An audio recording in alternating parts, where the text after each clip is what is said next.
Voice of മുജിബിലേക്ക് ഏവർക്കും സ്വാഗതം. Mumbai Indians LSG തമ്മിലുള്ള ഇന്നത്തെ മത്സരത്തിൽ മുംബൈ ഇന്ത്യൻസിന് ആധികാരിക വിജയം. 6 വിക്കറ്റിനാണ് 8 പന്തുകൾ ബാക്കി നിൽക്കെ മുംബൈ ഇന്ത്യൻസ് ജയിച്ചു കയറിയത്.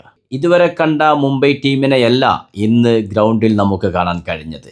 ഒരു അടിമുടി മാറ്റം സംഭവിച്ച ടീമിനെ പോലെയാണ് ഇന്നത്തെ മുംബൈ ഇന്ത്യൻസിന്റെ കളി നമുക്ക് ആസ്വദിക്കാൻ കഴിഞ്ഞത്. ചിലർ വരുമ്പോൾ ചരിത്രം വഴിമാറും എന്ന് പറയും പോലെ ചിലർ പോകുമ്പോൾ ചരിത്രം വഴിമാറുന്നു എന്ന് വേണം പറയാൻ. പറഞ്ഞു വരുന്നത് മറ്റൊന്നുമല്ല, മുംബൈ ഇന്ത്യൻസിന്റെ ക്യാപ്റ്റൻ ഹർദിക് പാണ്ഡ്യ ഇന്ന് കളത്തിലിറങ്ങിയിട്ടില്ല. പരിക്ക് മൂലമാണെന്ന് പറയുന്നു, മാറ്റി നിർത്തപ്പെടുന്നു. അവിടേക്ക് കയറി വരുന്നത് ഹിറ്റ്മാൻ രോഹിത് ശർമ്മയാണ്. ക്യാപ്റ്റന്റെ ചുമതല സൂര്യകുമാർ യാദവിനും. വാങ്കഡയിലെ മത്സരത്തിൽ ടോസ് ലഭിച്ച മുംബൈ ഇന്ത്യൻസ് ആദ്യം ഫീൽഡിംഗ് തെരഞ്ഞെടുക്കുന്നു. LSGക്ക് വേണ്ടി ഓപ്പൺ ചെയ്യുന്നു മിച്ചൽ മാഷും ജോഷ് ഇംഗ്ലീസും. മിച്ചൽ മാഷ് 25 പന്തിൽ 44 റൺസ് എടുത്ത് നല്ലൊരു തുടക്കം നൽകുന്നു. ഇംഗ്ലീസ് പെട്ടെന്ന് പുറത്തായെങ്കിലും നിക്കോളാസ് പൂരൻ മികച്ച ഫോമിലായിരുന്നു.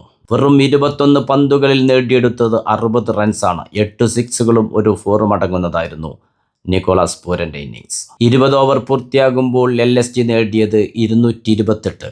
അവസാന ഓവറുകളിൽ ഐഡൻ മാർക്കറത്തിനും ഹിമ്മത് സിംഗിനും സ്കോർ ഉയർത്താൻ കഴിയാതെ പോയതുകൊണ്ട് മാത്രമാണ് 228 ഒതുങ്ങുന്നത്. അവിടെ മുംബൈ ഇന്ത്യൻസിന്റെ ശക്തമായൊരു തിരിച്ചുവരവായിരുന്നു. അവസാന ഓവറുകളിൽ ദീപക് ചഹാറിന്റെ ബൗളിംഗ് എടുത്തു പറയേണ്ടതാണ്. ഒരു പക്ഷേ ഇന്ന് ബുംറയേക്കാൾ ഡെത്ത് ഓവർ വളരെ ഭംഗിയായി എറിഞ്ഞു പൂർത്തിയാക്കി ദീപക് ചഹാർ. അതുകൊണ്ട് തന്നെയാണ് 228 LSGയെ പിടിച്ചു കെട്ടാൻ മുംബൈക്ക് കഴിഞ്ഞതും. 229 എന്ന വിജയലക്ഷ്യത്തിലേക്ക് ബാറ്റിങ്ങിന് ഇറങ്ങുന്നത് റിക്കൽട്ടനും രോഹിത് ശർമ്മയുമായിരുന്നു. മുംബൈ ഇന്ത്യൻസ് ആരാധകർ എന്താണോ ആഗ്രഹിച്ചത് അത്തരത്തിലുള്ളൊരു തുടക്കമാണെന്ന് റിക്കൽട്ടനും രോഹിത് ശർമ്മയും കൂടി നൽകിയത്. 8 സിക്സും 6 4 അടക്കം 32 പന്തുകളിൽ 83 റൺസ് എടുത്തുകൊണ്ടാണ് റിക്കൽട്ടൻ പുറത്താകുന്നത്. രോഹിത് ശർമ്മയുമായി 143 റൺസിന്റെ പാർട്ട്ണർഷിപ്പും പടുത്തുയർത്തിയതിന് ശേഷമാണ് വിജയത്തിലേക്ക് അടുപ്പിച്ചുകൊണ്ടാണ് റിക്കൽട്ടൻ പുറത്തായത്.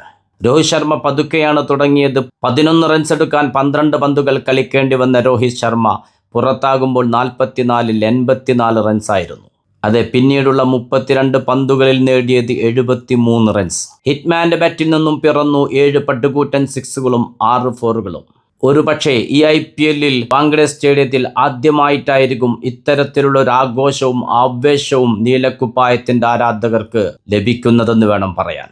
അത്തരത്തിലുള്ള ഒരു മാറ്റമായിരുന്നു മുംബൈ ഇന്ത്യൻസിന് ഇന്ന് സംഭവിച്ചത്. അവസാന 4 ടീമുകളിൽ ഒന്നാവാൻ ഇനി സാധ്യത കൽപ്പിക്കപ്പെടുന്നില്ലെങ്കിൽ പോലും ഇന്നത്തെ വിജയം 5 തവണ ചാമ്പ്യന്മാരായ മുംബൈ ഇന്ത്യൻസിന് വളരെ ആശ്വാസം നൽകുന്നത് തന്നെയാണ്. ഇന്നത്തെ വിജയത്തോടെ 10 മത്സരങ്ങളിൽ നിന്ന് 6 പോയിന്റാക്കി ഉയർത്തിയിരിക്കുന്നു മുംബൈ ഇന്ത്യൻസ്. 13 പന്തിൽ 11 റൺസുമായി തിലക് വർമ്മയും 7 പന്തിൽ 12 റൺസുമായി ക്യാപ്റ്റൻ സൂര്യകുമാർ യാദവും പെട്ടെന്ന് മടങ്ങിയെങ്കിലും പരിക്കുകളില്ലാതെ 8 പന്തുകൾ ബാക്കി നിർത്തിക്കൊണ്ട് നമാന്തിറും വിൽ ജാക്സും കൂടി വിജയത്തിലേക്ക് മുംബൈ ഇന്ത്യൻസിനെ കൈപ്പിടിച്ചുയർത്തി. ആശ്വസിക്കാം മുംബൈ ഇന്ത്യൻസ് ആരാധകർക്ക്.